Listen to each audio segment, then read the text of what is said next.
The blood on Eleanor Novak's hands had dried brown under the relentless Idaho sun, but she kept scrubbing them in the water trough behind the Twin Falls General Store, as if she could wash away more than just the stains.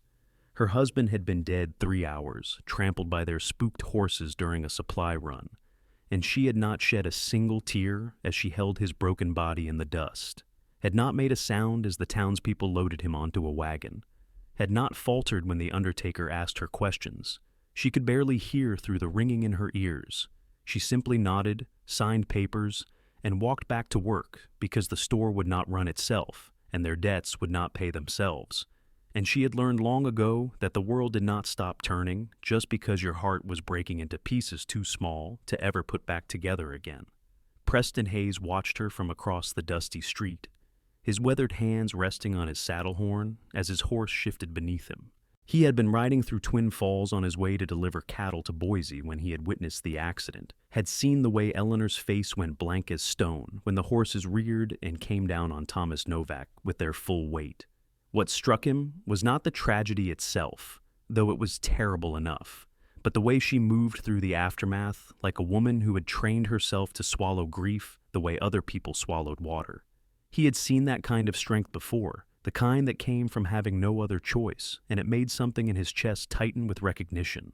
The year was 1884, and Twin Falls was the kind of town where everybody knew everybody's business, but pretended not to notice when tragedy struck, because acknowledging it meant having to do something about it.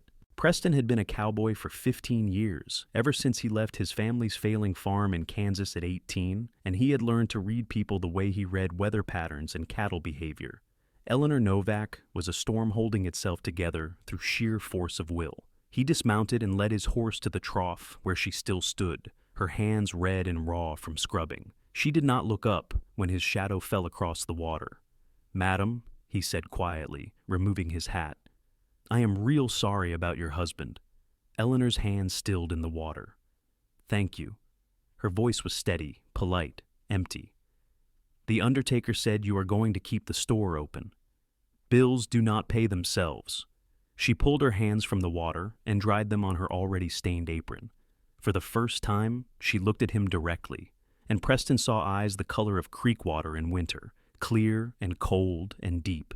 "Was there something you needed to purchase?" He should have said no. He should have tipped his hat and ridden on to Boise and forgotten about the woman, with grief locked behind her teeth. Instead, he heard himself say, "I reckon I could use some coffee and tobacco, and maybe some information about work around here." Something flickered in her expression, too quick to name. "You are looking to stay? My cattle contract finished yesterday. I got no particular place I need to be." It was true enough, though he had not known it until the words left his mouth. Eleanor studied him for a long moment, and Preston had the uncomfortable feeling of being weighed and measured against some invisible standard. Finally, she nodded toward the store. "Come on then. I have coffee, tobacco, and more work than I know what to do with if you are serious about staying." The general store smelled like leather and tobacco, and the lavender soap Eleanor sold to the ranchers' wives. It was a good-sized place, with shelves running floor to ceiling along 3 walls and a long counter dominating the 4th.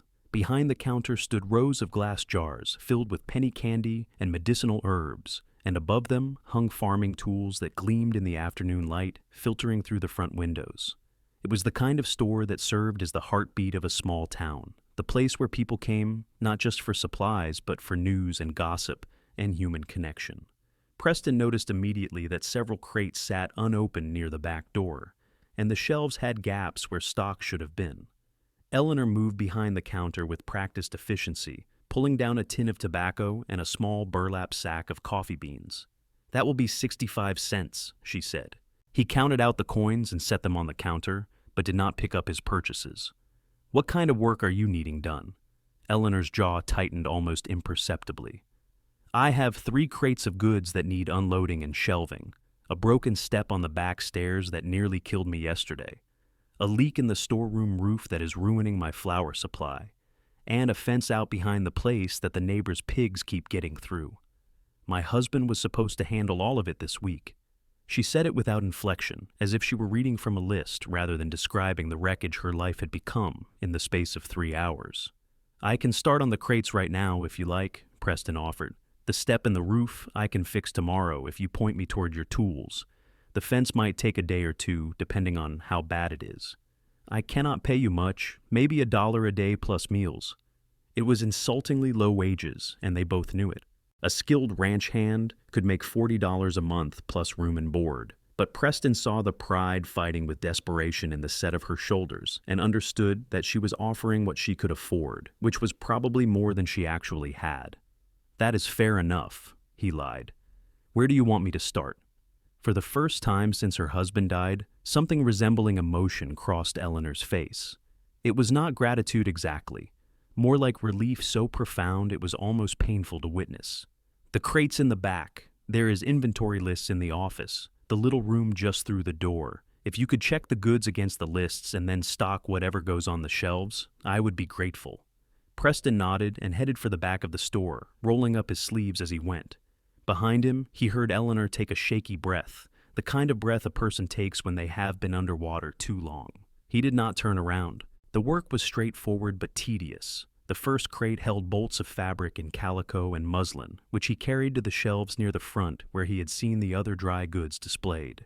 The second held canned goods, vegetables, and fruits from California, their labels bright with promises of summer preserved in tin. The third held hardware, boxes of nails and screws and hinges and other small necessities of frontier life. He worked steadily, checking each item against the cramped handwriting on the inventory lists, and tried not to think about why he was really staying in Twin Falls, Idaho.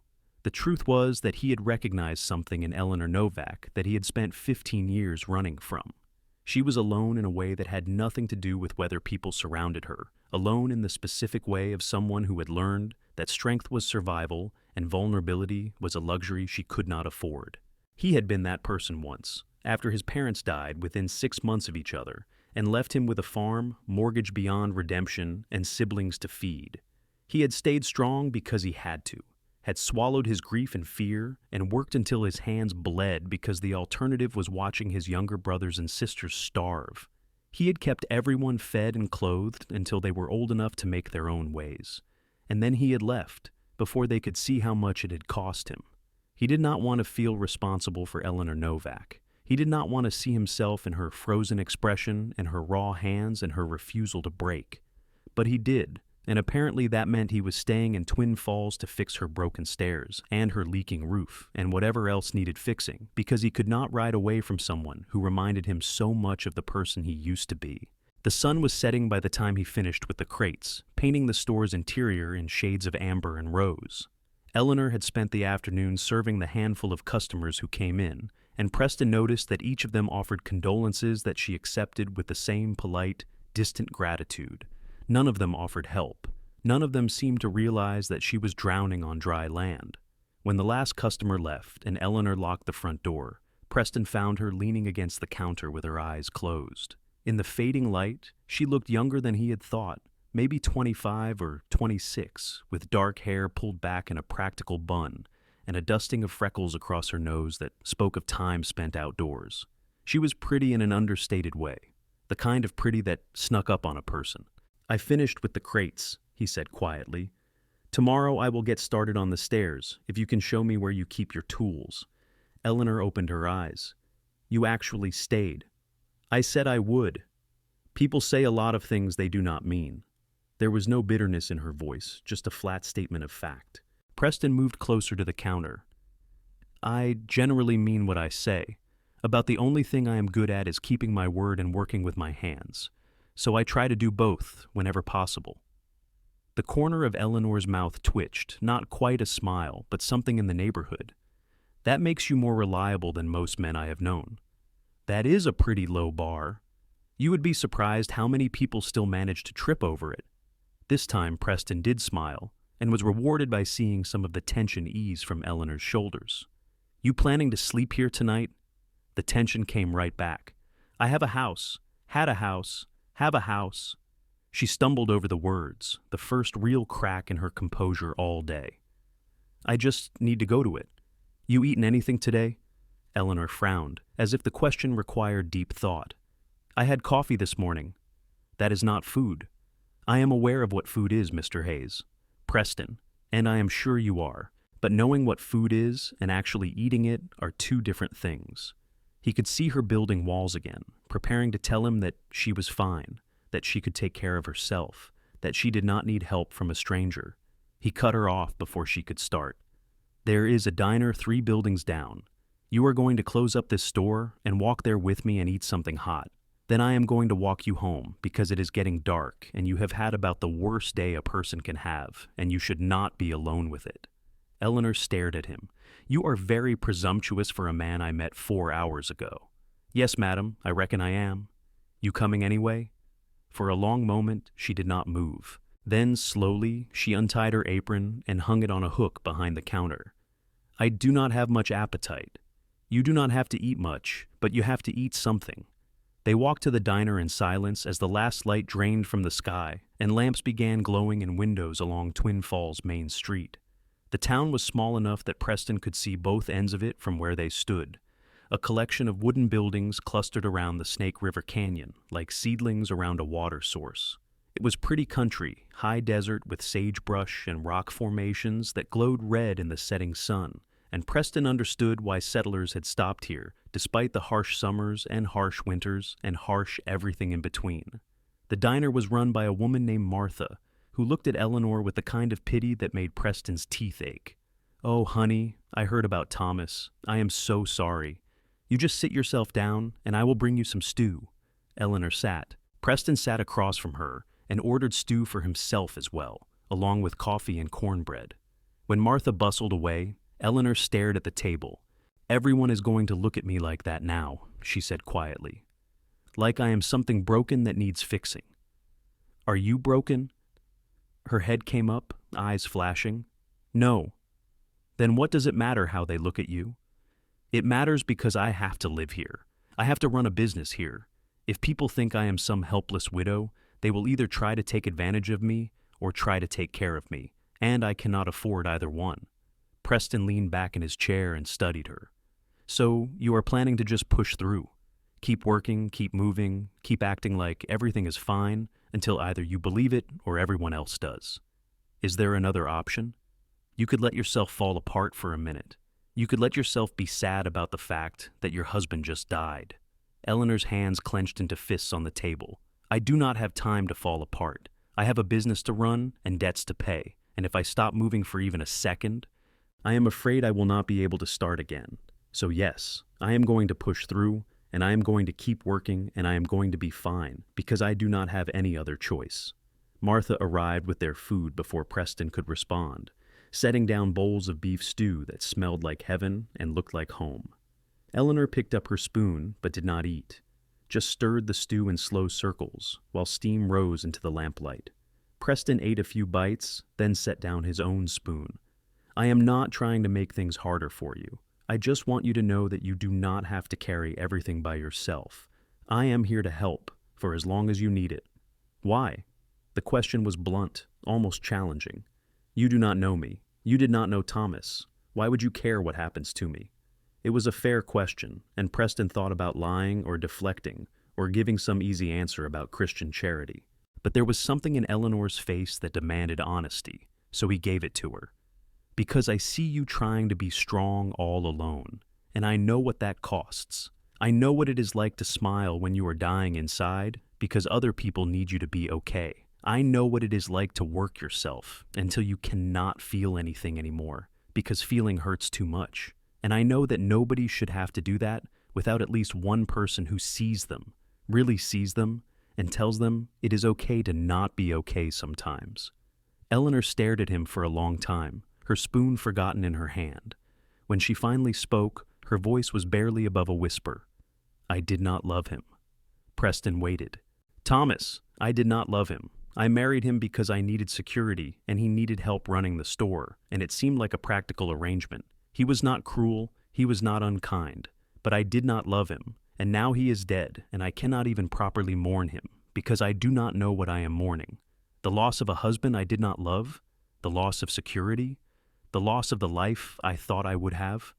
A single tear slid down her cheek, and she wiped it away angrily. What kind of person does that make me? Human, Preston said simply. It makes you human. I should feel more than I do. Maybe. Or maybe you feel exactly what you were supposed to feel, and you just think you should feel something different, because that is what everyone expects. Eleanor finally ate a spoonful of stew, then another. They finished their meal in silence, but it was a different kind of silence than before, less empty and more companionable. When they stepped back out into the night, Preston offered his arm without thinking, and Eleanor took it without hesitation. Her house was on the edge of town, a small wooden structure with a porch that sagged slightly and flower boxes that held nothing but dried stems. Preston waited while she lit a lamp inside, and when she came back to the door, she looked very small and very tired. "Thank you," she said, "for the meal and the company, and for not telling me I am terrible for not loving my dead husband. You are not terrible. You are just trying to survive, same as everyone else. Will you really come back tomorrow to fix the stairs? I will be there at sunrise." Eleanor nodded and closed the door, and Preston walked back toward the boarding house at the other end of town. Behind him, he heard the sound of a woman crying for the first time all day, and he did not turn around because he understood that some grief needed to be private. But he made a promise to himself that Eleanor Novak would never have to be alone with it again, not as long as he was in Twin Falls. He kept his promise. When the sun rose the next morning, painting the Idaho desert in shades of pink and gold, Preston was already at the general store, with a toolbox borrowed from the livery stable, and a determination to make good on every word he had spoken. Eleanor was already inside, sweeping the floor with mechanical precision, and she barely looked up when he let himself in through the back door. "Coffee is on the stove," she said. "Help yourself." The back stairs were worse than he expected. Not just one broken step, but 3, and the whole structure had a worrying wobble that suggested foundation problems. He spent the morning tearing out the damaged boards and examining the support posts, and by noon he had concluded that the stairs needed to be completely rebuilt. He found Eleanor behind the counter and told her as much. She took the news without expression. "How much will the lumber cost?" $30, give or take, but I can probably negotiate with the mill for less if I offer to do some work in trade. I do not have $30. Then I will work something out. Do not worry about it. Eleanor set down the ledger she had been writing in. "I cannot let you do that. You are already working for less than you are worth. I cannot ask you to pay for supplies too." "You are not asking. I am offering." "Preston." She said his name like she was trying to reason with a stubborn horse. "Why are you doing this?" He could have given her a dozen reasons, all of them true, but none of them complete. Instead, he said, "Because yesterday I watched you scrub your hands raw, trying to wash away something that cannot be washed away. And I decided right then that I was not going to let you drown alone. So you can accept my help or you can fight me on it. But either way, I am staying until I know you are going to be all right." Eleanor looked at him like he had said something in a language she did not quite understand. "No one has ever said anything like that to me before." "Then you have been spending time with the wrong people." A customer came in before Eleanor could respond, an older woman who hugged Eleanor and murmured condolences and bought 3 yards of calico and a spool of thread. When she left, Preston went back to the stairs and Eleanor went back to the counter, but something had shifted between them. Some invisible barrier crossed. The work fell into a rhythm over the following days. Preston would arrive at dawn and work until dusk, taking breaks only to eat the meals Eleanor prepared on the stove in the back room. She was a good cook, better than most trail cooks he had eaten with, and he told her so. She accepted the compliment with a small smile and asked about his life before Twin Falls, and he found himself telling her things he had not told anyone in years. About growing up on a failing farm in Kansas, about watching his parents work themselves to death, trying to make the land produce what it no longer had to give, about taking responsibility for his siblings when he was barely old enough to be responsible for himself. "How old were you?" Eleanor asked. "When your parents died?" 18 when Ma passed, 19 when Pa followed her. "And your siblings?" "Youngest was 8, oldest besides me was 15. Eleanor stopped chopping vegetables and looked at him. "You raised 5 children by yourself?" "They were not children. They were my brothers and sisters, and I did not have a choice." "Everyone has a choice." "No," Preston said quietly. "Not everyone. Some people just have survival, and they do what needs doing because the alternative is unthinkable." Eleanor set down her knife. "How long did you keep them together?" 6 years, until the youngest was 14 and had an apprenticeship lined up with a blacksmith in Topeka. Then I left, because staying any longer would have killed me, and I had already given them everything I had to give. Do you regret it? Preston thought about the question carefully. I regret that it had to happen at all, but I do not regret what I did. They all turned out good, as far as I know. They write to me sometimes, care of various post offices. They are making lives for themselves, which is all I ever wanted for them. And what about you? What kind of life are you making? Honestly, I have not thought that far ahead. I just keep moving and keep working and try not to think too much about what comes next. Eleanor picked up her knife and went back to chopping. That sounds familiar. They worked in compatible silence after that, and Preston realized he was more content than he had been in months.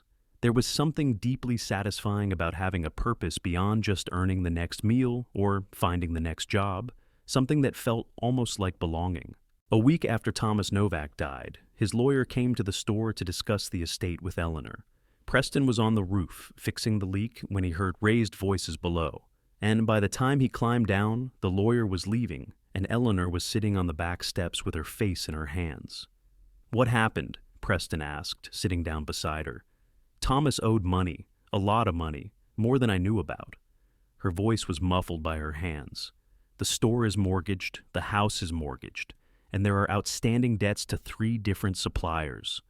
The lawyer says if I cannot make the payments, I will lose everything within 6 months. How much do you need? $500 to get current on everything, then about $50 a month to keep it that way. Preston whistled low. $500 was more than most cowboys made in a year. Is the store bringing in enough to cover the monthly payments? Barely, if nothing goes wrong and business stays steady and I do not eat much. She finally looked up at him, and her eyes were dry but desperate. I do not know what to do. I cannot lose the store. It is the only thing I have. Preston's mind was already working through possibilities. What if we increased business, brought in more customers? How? Everyone in Twin Falls already shops here. There is nowhere else to go. What about the ranchers outside town, the ones who have to ride 10 miles to get to you? What if you started doing deliveries? Eleanor frowned. I do not have a wagon or horses anymore. Thomas's team was sold to pay the undertaker. I have a horse. We can borrow a wagon from the livery. And I know ranching, I know what they need and when they need it. We could put together orders and deliver them twice a week, maybe 3 times if there is enough demand. That would take time away from your other work. I am not charging you for the other work anyway, so what does it matter? Eleanor stared at him. You have been working for me for a week without payment. I have been eating your food. That is payment enough. 3 meals is not equivalent to a week's worth of skilled labor, Preston. That is not fair to you. He shrugged. Fair is a luxury. Right now, we are focused on practical. And practically speaking, you need help, and I am offering it. We can worry about fairness later, once you are not in danger of losing everything. Eleanor was quiet for a long moment, and Preston watched emotions flicker across her face, too fast to name. Finally, she said, Why do you care so much? You barely know me. I know enough. I know you are trying to survive something that would break most people. I know you work harder than anyone I have ever met.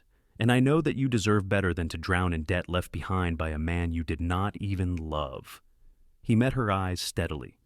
Sometimes you do not need to know everything about a person to know they are worth helping. Eleanor looked away, blinking rapidly. I do not know how to accept this kind of kindness. I am not used to it.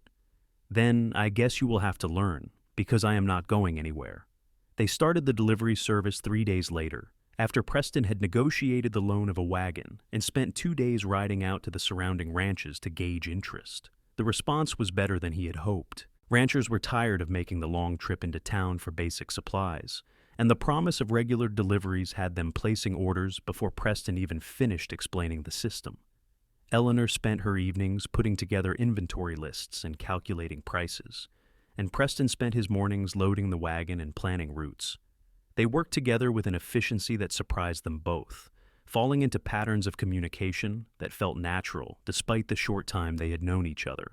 Preston would suggest a route, and Eleanor would point out a more efficient alternative.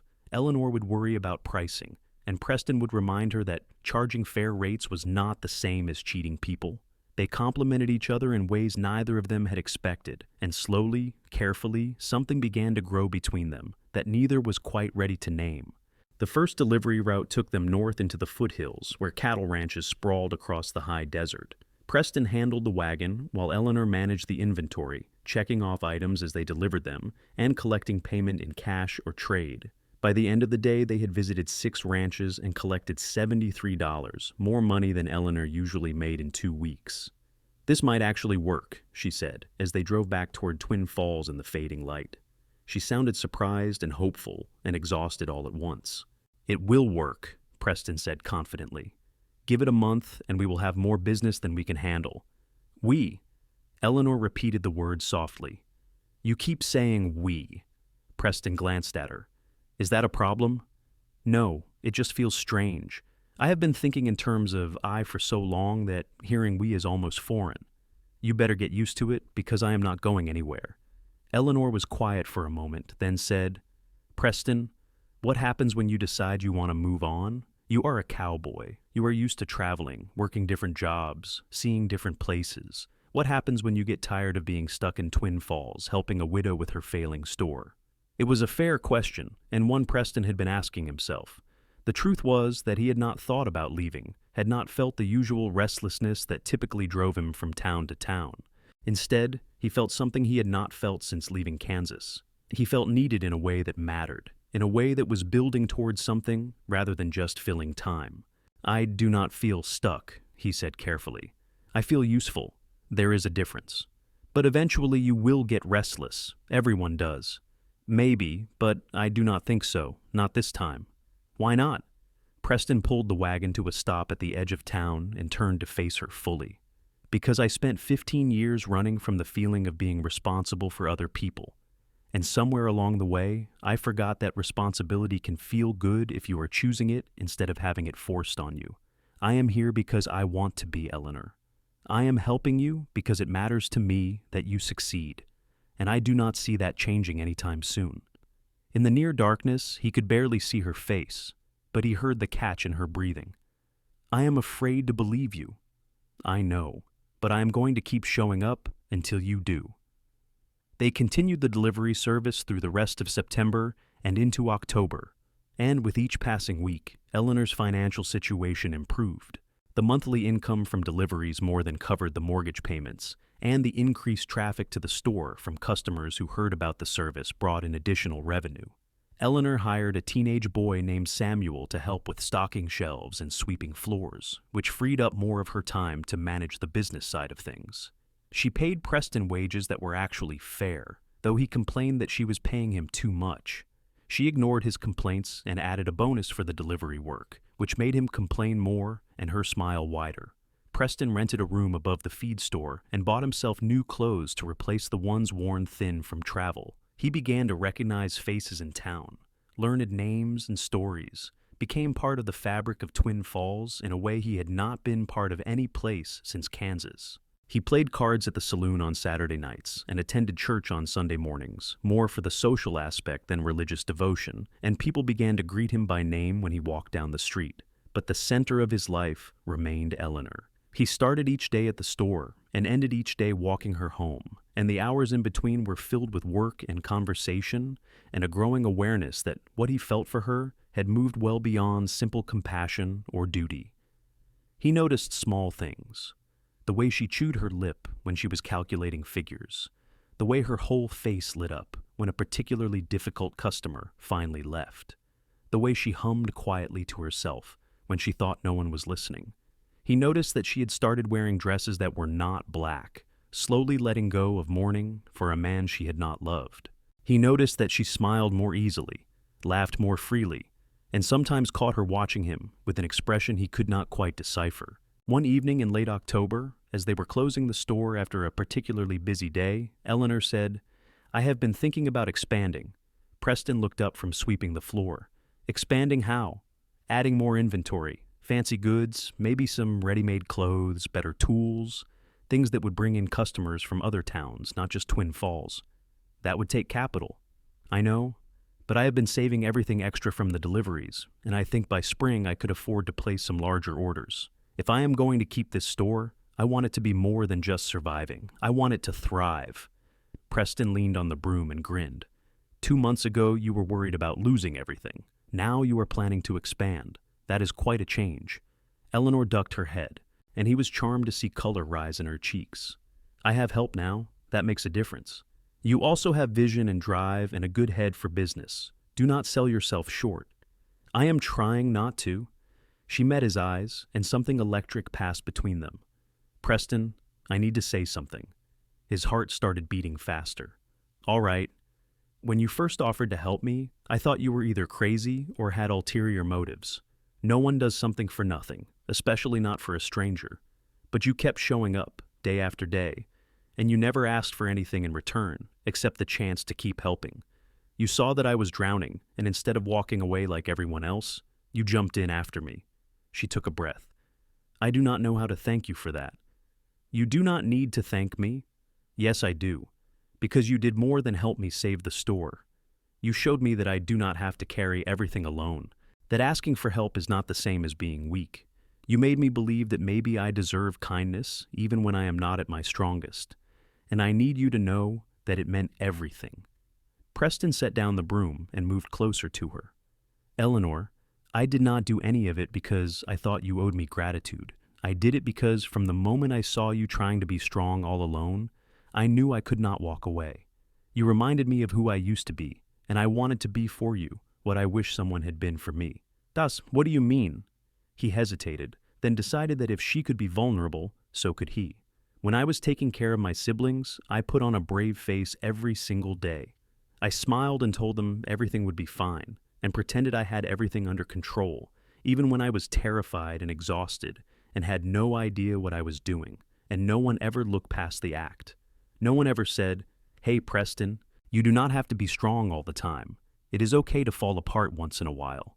They just let me keep carrying everything until I was so hollowed out I barely recognized myself." He reached out and gently took her hand. "I did not want that for you. I wanted you to know that someone saw how hard you were trying, and that you did not have to be strong alone here." Eleanor's eyes filled with tears, but she was smiling. "You really saw me. I really did." She squeezed his hand. "What happens now?" "Now we keep going. We build your business, we make deliveries, we figure it out as we go. Together, together." Eleanor took a step closer, and Preston's breath caught. She was close enough now that he could see the flecks of darker blue in her eyes, could smell the lavender soap she used, could feel the warmth radiating from her skin. "Preston," she whispered, "I think I am starting to feel something for you that is more than just gratitude." His heart was hammering now. "I think I have been feeling something for you since the day we met. I just did not want to push, did not want to make things more complicated when you were already dealing with so much. Kiss me." He did not need to be told twice. He cupped her face in his hands and kissed her softly, carefully, like she was something precious that might break if he was not gentle. She made a small sound in the back of her throat and pressed closer, her hands coming up to grip his shirt. The kiss deepened, and Preston felt something inside him unlock. Some part of himself he had kept guarded for 15 years, suddenly opening up and letting light in. When they finally broke apart, both breathing hard, Eleanor rested her forehead against his chest. "That was worth waiting for." Preston laughed, the sound surprised and joyful.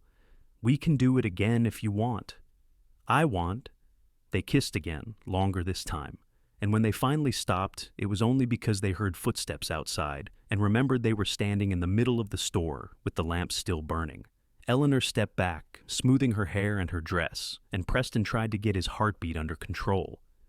"We should probably finish closing up," Eleanor said, but she was smiling in a way that made Preston want to kiss her again. "Probably," he agreed, though he made no move toward the broom. They finished their tasks in a charged silence, stealing glances at each other like teenagers with their first crush. When everything was finally locked up and put away, Preston walked Eleanor home as usual, but this time he held her hand the entire way. At her door, he kissed her again, slow and sweet, and promised to see her at sunrise. Walking back to his room, Preston felt lighter than he had in years. He had not come to Twin Falls looking for love, had not expected to find anything more than a few weeks' work, But somehow, in the process of helping Eleanor save her store and her life, he had found something he had not even known he was missing: a place to belong, a purpose that mattered, and a woman who saw him as clearly as he saw her. The next few weeks passed in a haze of work and stolen moments. They were careful to maintain propriety in public, aware that Twin Falls was a small town with strong opinions about appropriate behavior for widows. But in private, they allowed themselves to explore the growing connection between them. They held hands while reviewing ledgers, stole kisses in the storeroom, talked late into the night about their hopes and fears and dreams for the future. Preston learned that Eleanor had grown up in Ohio, the daughter of a factory worker who died when she was 16, leaving her mother to raise 5 children on seamstress wages. She had come west at 22, following a friend who promised opportunities, and had married Thomas within 6 months because security seemed more important than love. "I am not proud of it," she said one night as they sat on her porch watching stars emerge. "But I was tired of being poor and scared, and one bad day away from disaster. Thomas offered stability, and I took it." "You do not need to apologize for surviving," Preston said. "We all do what we have to do. I know, but I wasted 2 years of my life in a loveless marriage, and I wasted 2 years of his life with a wife who could never give him what he deserved. It seems cruel, even if it was not intentional." Preston pulled her closer. "You were not cruel. You were honest with him about what you could offer, and he chose to accept it. That is not on you." Eleanor leaned her head on his shoulder. "Do you think it is too soon? For this, I mean? For us? I think you are entitled to move at whatever pace feels right to you, and anyone who judges you for it can mind their own business." She laughed softly. "That is easy to say, and harder to do, when you are the subject of everyone's gossip. Is that what people are saying? That you are moving on too fast? Some of them?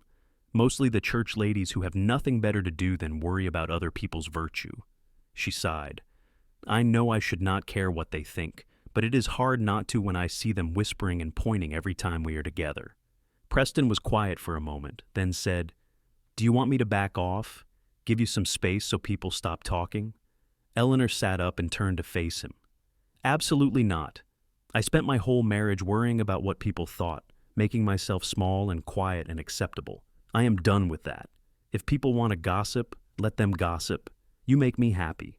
Preston, you make me feel seen and valued and like maybe I am worth more than just being useful. I am not giving that up just to make some bitter old women feel better about their own choices." He grinned and kissed her. "That is my girl. Am I? Your girl? If you want to be. I want to be." November brought cold winds and the first snow of the season, dusting the high desert in white and making the delivery routes treacherous. Preston bought chains for the wagon wheels and an extra coat for Eleanor, who protested that she already had a perfectly good coat. "That coat has more holes than fabric," Preston argued, "and you are not spending another winter freezing to death just to save a few dollars. It is not a few dollars. It is $8. That is a week's worth of flour and coffee. And it is also not a negotiable point. You are getting a new coat." Eleanor tried to look stern, but could not quite manage it. "You are very bossy for someone who is supposed to be my employee. I am your employee, your business partner, and your whatever we are calling this thing between us. That gives me bossy privileges. Does it now?" "It does." He handed her the coat, a deep blue wool that brought out the color of her eyes. "Try it on?" She did, and it fit perfectly. Preston watched her run her hands over the soft fabric with something like wonder and realized with a sharp pang that she probably had not owned anything new in years. Everything she had was worn or mended or hand-me-down, because every spare cent had gone to keeping the store afloat. "It is beautiful," she said softly. "You are beautiful." She blushed and swatted his arm. "Flatterer. Truth-teller." They made their deliveries bundled against the cold, and Preston noticed that Eleanor seemed lighter somehow, less burdened by the weight of survival. She laughed more easily, sang while she worked, and sometimes looked at him with an expression of such open affection that it made his chest ache. He was falling in love with her, had probably been falling in love with her since the day he found her scrubbing blood from her hands, and the realization did not scare him the way he thought it would. Instead, it felt right, like the final piece of a puzzle clicking into place. In early December, a man came to the store looking for Eleanor. He was well-dressed and official-looking, with a leather briefcase and a pinched expression that immediately put Preston on alert. Eleanor greeted him politely and led him to the office, closing the door behind them. Preston tried to focus on his work, but found himself straining to hear the conversation through the thin walls. 20 minutes later, the man left, and Eleanor emerged looking pale. "What happened?" Preston asked immediately. "That was Mr. Fletcher, Thomas's creditor. He says I still owe him $200 that was not included in the original debt calculation. He wants it by the end of January, or he is going to seize the store." Preston felt anger rise in his chest. Can he do that? Just show up and demand money that was not mentioned before? Apparently, Thomas signed a promissory note that Mr. Fletcher just found. It is legal and binding, and I do not have any way to fight it. She sank into a chair. "I thought we were finally getting ahead. I thought we were safe." Preston knelt in front of her and took her hands. "We will figure this out. How much have you saved from the deliveries?" $130, but I need that for inventory in the spring. We will make it work. We will do extra deliveries, maybe offer special holiday goods, anything to bring in extra income. And if we come up short, I have savings." Eleanor shook her head. "I cannot take your money, Preston. It is not taking. It is accepting help from someone who cares about you. There is a difference. You keep saying that, but it feels like taking. Then pay me back when you can. But please, Eleanor, let me help you with this." She searched his face for a long moment, then nodded slowly. "Okay, but only as a loan. I will pay you back every cent." "Fine, it is a loan." He stood and pulled her to her feet. "Now, let us figure out how to make $200 in 6 weeks." They threw themselves into the work with renewed determination. Preston reached out to every ranch within a 20-mile radius, offering special holiday pricing on bulk orders. Eleanor stayed up late making lists of specialty items they could order and sell at premium prices. Imported candy, fancy ribbons, tools with carved handles, anything that might appeal to ranchers with a little extra money to spend. They expanded their delivery schedule to 4 days a week, and on Sundays after church, they set up a special display outside the store to catch the after-service crowd. It was exhausting work, but it was also invigorating. They moved through the days like a well-oiled machine, anticipating each other's needs and supporting each other's ideas. The people of Twin Falls noticed the change in Eleanor, saw how she smiled and laughed, and seemed to carry herself with more confidence. Some of them also noticed the way Preston looked at her, and the way she looked back, and the gossip mills churned with speculation about the widow and the cowboy. Preston did not care about the gossip, but he could see it wearing on Eleanor. One evening, as they were walking home after a particularly successful day, she said, "Mrs. Henderson cornered me after church and told me I was being disrespectful to Thomas's memory by carrying on with you." Preston felt his jaw tighten. "What did you say?" "I told her that Thomas would have wanted me to be happy, and that my happiness was none of her business." Eleanor glanced at him. "Then she said that people are starting to talk about how much time we spend together, and that I should be careful about my reputation." "Do you care what people are saying?"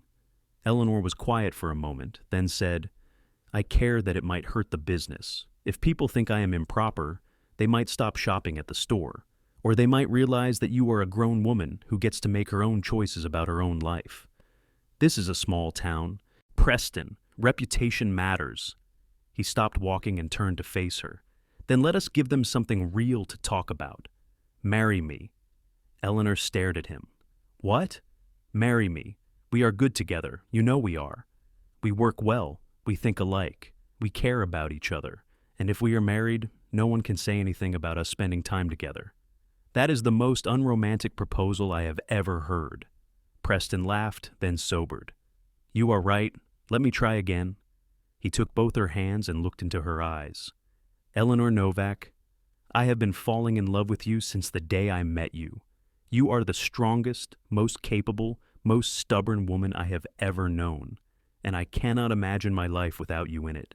I know it has not been long, and I know people will say we are rushing, but I do not care. I want to build a life with you. I want to wake up every morning knowing I get to spend the day by your side. I want to help you expand your store and make deliveries and argue about inventory prices. I want all of it, everything with you.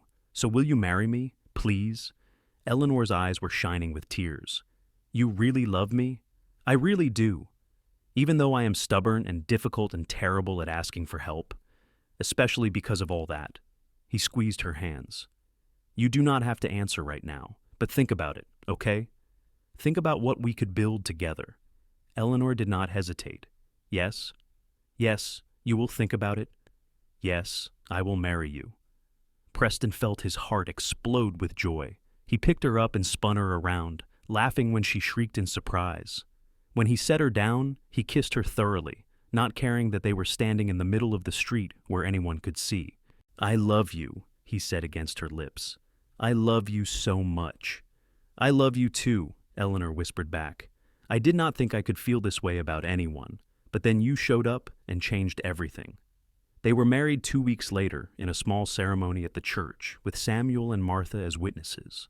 Eleanor wore a simple blue dress, the same color as the coat Preston had bought her, and she carried a bouquet of dried wildflowers because nothing fresh was blooming in December. Preston wore his best clothes and could not stop smiling, and when the preacher pronounced them husband and wife, he kissed her like they were the only two people in the world. The people of Twin Falls attended out of curiosity and stayed because the simple joy radiating from the couple was impossible to ignore. Even Mrs. Henderson had to admit that Eleanor looked happier than anyone had ever seen her, and that Preston Hayes clearly worshipped the ground his new wife walked on.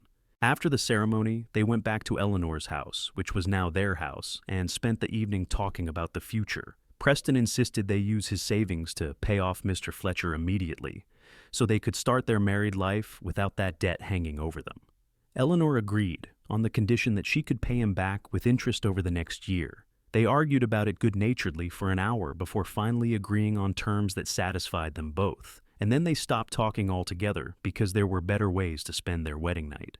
The next morning, they went to the bank together and withdrew Preston's savings, then marched straight to Mr. Fletcher's office and paid him in full. The look on the man's face when Eleanor counted out $200 in cash was worth every extra delivery they had made, every late night they had worked, every moment of stress and worry. They walked out of his office hand in hand, debt-free and married and ready to face whatever came next. Christmas brought heavy snow and slow business, but Preston and Eleanor did not mind. They spent the days working side by side in the store, and the evenings curled up by the fire in their house, making plans and dreaming dreams. Eleanor talked about expanding the store in the spring, maybe building an addition that could house farm equipment and bulk goods. Preston talked about buying a small ranch outside town where they could raise cattle and horses, something to supplement the store income and give them more security. "We could do both," Eleanor said one night. "Expand the store and start a ranch. We have the skills between us. We would be working all the time. We are already working all the time. At least this way we would be building something that belongs to us, something we can pass on someday." Preston pulled her closer. "Pass on to who?" Eleanor blushed. "I do not know. Children, maybe, if we are lucky." He kissed the top of her head. "I would like that. A family of our own." "You have already raised one family. Are you sure you want to do it again?" "That was different. I was a kid raising kids, and I was doing it alone out of obligation. This would be choosing to build a family with someone I love, someone who would be my partner in it. That sounds perfect to me." Eleanor tilted her head back to look at him. "You really mean that?" "I really do." They made love slowly that night, and Preston thought about the strange paths that had led him to this moment. If Thomas Novak had not died, if Preston had not happened to be in Twin Falls that day, if he had not looked across the street and seen a woman scrubbing blood from her hands with a face like stone, none of this would have happened. He would still be drifting from job to job, and Eleanor would still be drowning alone. Instead, they had found each other, and they were building something real. Spring came early to Twin Falls that year, melting the snow and turning the high desert green. Eleanor was pregnant by March, a fact that delighted them both and sent her running to the outhouse every morning for a week before the nausea finally settled. Preston fussed over her like a mother hen, which she tolerated for approximately 3 days before telling him that she was pregnant, not dying, and if he did not let her work, she was going to hit him with a broom. They expanded the store in April, hiring a local carpenter to build an addition that doubled the floor space. The new section held farming equipment and bulk goods, just as Eleanor had planned, and it drew customers from towns as far as 30 miles away. Business boomed, and by May they had enough money to make a down payment on a 100-acre ranch just outside Twin Falls. The ranch house was small but sturdy, with a barn that needed repairs and pastures that would support a decent-sized herd. Preston threw himself into fixing up the property while Eleanor managed the store, now with 2 employees to help with the increased business. They moved into the ranch house in June, and Eleanor promptly declared it the most beautiful place she had ever lived, even though it had holes in the roof and a sagging porch. "It is ours," she said, standing in the middle of the empty living room with her hands on her growing belly. "No mortgages, no debts, no one who can take it away from us. It is really ours." Preston wrapped his arms around her from behind, resting his hands over hers. "We built this together. You built it. I just held on and tried not to drown." "No," he said firmly. "You did not just hold on. You fought. You worked harder than anyone I have ever met. You took every opportunity and every bit of help and turned it into something amazing. This is as much your doing as mine." Eleanor leaned back against him. "I could not have done it without you."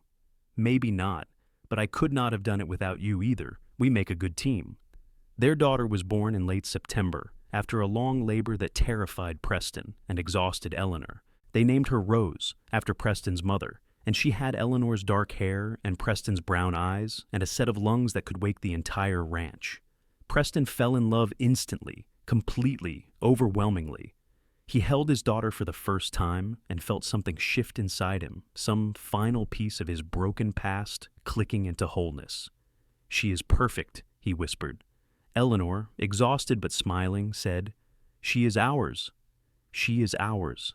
They settled into the rhythm of parenthood with the same determination they had brought to everything else. Eleanor hired a woman from town to help manage the store 3 days a week so she could stay home with Rose, and Preston balanced ranch work with deliveries and being present for his growing family. It was exhausting and chaotic and absolutely perfect. Twin Falls watched the transformation of Eleanor and Preston Hayes with something like awe.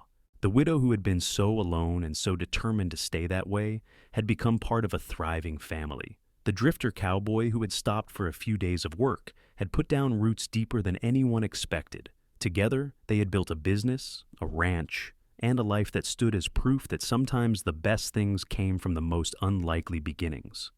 2 years after Rose was born, they had a son they named Henry, and 2 years after that, another daughter they called Margaret. The ranch grew to include cattle and horses, and a reputation for fair dealing. The store became a fixture in Twin Falls, the place where everyone shopped, because Eleanor and Preston treated their customers like family.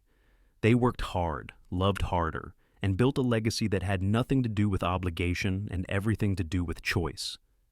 On their 10th wedding anniversary, Preston woke Eleanor before dawn and led her out to the porch that he had finally finished repairing. They sat together in the quiet morning, watching the sun rise over the Idaho desert, and he took her hand. "Do you remember the day we met?" he asked. "Every detail. You were this stranger on a horse, and I was trying to wash away the worst day of my life. I almost kept riding. I almost decided it was not my business and moved on." Eleanor squeezed his hand. "What made you stop?" "You did.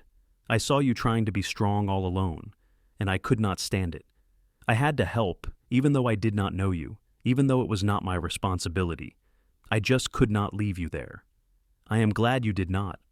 Preston turned to look at her, this woman he had loved for a decade, this woman who had given him everything he had not known he was missing. "I need you to know something. Back then I told you that you did not have to be strong alone, that I saw you never complained, saw you carrying everything by yourself, and I wanted to make sure you knew you did not have to do that here. That still stands, Eleanor. 10 years later, 3 kids later, a ranch and a business, and a whole life later, it still stands. You never have to be strong alone, not as long as I am breathing." Eleanor's eyes filled with tears. "You changed my life, Preston Hayes. We changed each other's lives. I love you so much. I love you too, more than I have words for." They sat together as the sun painted the sky in shades of gold and pink, and around them, their ranch woke up. Cattle lowed in the pastures, horses nickered in the barn, and inside the house, their children would soon be stirring. It was a life built from grief and chance, and the simple decision to not walk away when walking away would have been easier. It was a life filled with hard work and deep love and the absolute certainty that they had found in each other exactly what they needed. Preston Hayes had been a drifter once, a man running from responsibility and connection. Eleanor Novak had been a widow once, a woman determined to survive alone no matter what it cost her. But they were those people no longer. Now they were partners, lovers, parents, ranchers, business owners, and above all, they were home. They had built that home together, brick by brick and choice by choice, and it was more beautiful than anything either of them had ever dared to dream. As the sun climbed higher and the day truly began, Preston pulled Eleanor close and kissed her temple. She leaned into him with the easy comfort of a decade spent learning each other's rhythms, and together they watched their world wake up. The world they had created, the world they had chosen, the world where neither of them would ever have to be strong alone again. Years continued to pass with the same steady rhythm that had defined their marriage from the beginning. The store in Twin Falls became a landmark, known throughout southern Idaho for its fair prices and quality goods. Preston and Eleanor hired more help as the business grew, eventually turning day-to-day operations over to a manager so they could focus on the ranch and their children. Rose grew into a bright, determined girl who loved horses and had her mother's head for numbers. At 12, she was already helping with the ranch accounts and talking about expanding into horse breeding. Henry, 10, was quieter but equally capable, with a gift for working with cattle that reminded Preston of the best ranch hands he had known. Margaret, 8, was wild and fearless and constantly covered in mud from exploring every corner of the property. Preston taught all three of them to ride, to rope, to read the weather and the land. Eleanor taught them to read books, to do mathematics, to treat people with respect regardless of their station. Together, they raised children who understood both hard work and deep love, who knew that strength came from community rather than isolation, who learned by example that asking for help was not weakness, but wisdom. The ranch prospered. Preston's instincts about cattle and horses proved sound, and within 5 years of buying the property, they had built a herd that was the envy of the county. He hired ranch hands during busy seasons, always treating them fairly and paying them well, and his reputation for being a good boss meant he never lacked for skilled help when he needed it. Eleanor never forgot the desperation of those early days after Thomas died, and she made it her mission to help other women in similar situations. She extended credit to widows and struggling families, hired women who needed work, and quietly paid for supplies when she knew people could not afford them.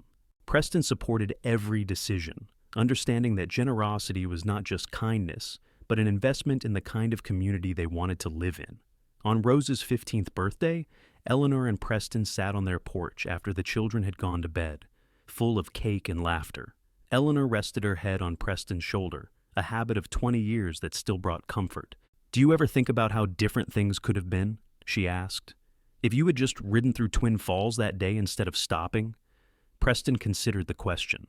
"Sometimes, but not with regret, only with gratitude that things worked out the way they did. I was so lost back then. I did not even realize how lost I was until you showed me what it felt like to be found. You were not lost. You were surviving the only way you knew how." Eleanor sat up to look at him. "You never let me diminish myself. Even now, after all these years, you still see me as stronger than I see myself. That is because you are stronger than you see yourself.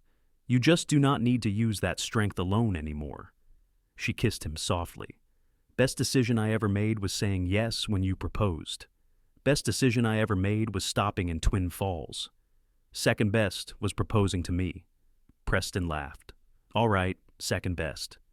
They sat in comfortable silence, listening to the night sounds of the ranch, the peaceful quiet of a life well built. In the distance, coyotes called to each other, and closer, the horses moved in the barn. It was the symphony of home. When Rose turned 18, she announced that she wanted to start a horse breeding program on the ranch, focusing on sturdy working horses suited to the Idaho terrain. Preston and Eleanor agreed immediately, impressed by the detailed business plan she presented and the research she had done. They gave her a section of the ranch to work with and seed money to buy her first breeding pair. Henry, at 16, declared his intention to study veterinary medicine, inspired by years of watching his father work with sick and injured animals. Eleanor immediately began investigating schools, determined that her son would have the education he wanted. Margaret, 14, and still covered in mud more often than not, announced that she was going to be a rancher like her father, and nothing anyone said would change her mind. Preston and Eleanor looked at their 3 confident, capable children and felt the deep satisfaction of a job well done. They had raised these young people in an environment of love and support and high expectations, and the results spoke for themselves. On their 25th wedding anniversary, the whole town of Twin Falls threw them a celebration. The people who had once gossiped about the widow and the cowboy now told stories about the couple who had built an empire through hard work and partnership. Preston and Eleanor stood together in the town square, surrounded by friends and family and neighbors, and listened to speeches about their generosity, their business acumen, and their love story.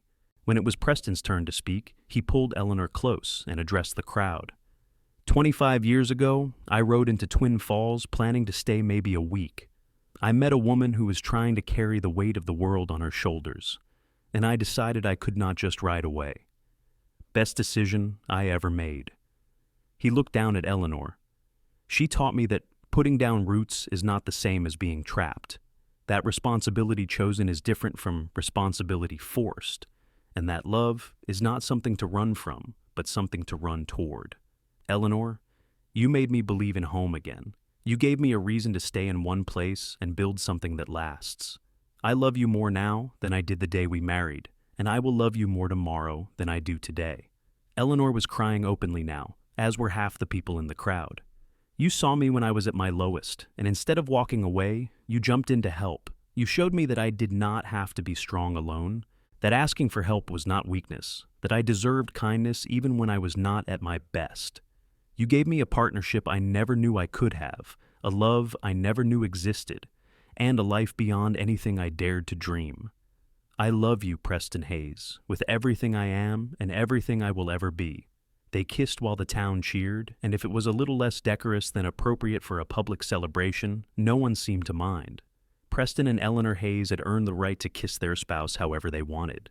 The years continued their steady march. Rose's breeding program thrived, producing horses that were sought after throughout Idaho and beyond. Henry graduated from veterinary school and returned to Twin Falls to open a practice, serving the ranchers and farmers who had been his neighbors his whole life. Margaret worked the ranch alongside Preston, proving herself as capable as any hand he had ever hired and twice as determined. Preston's hair went gray, then white, but his hands remained steady and his mind sharp.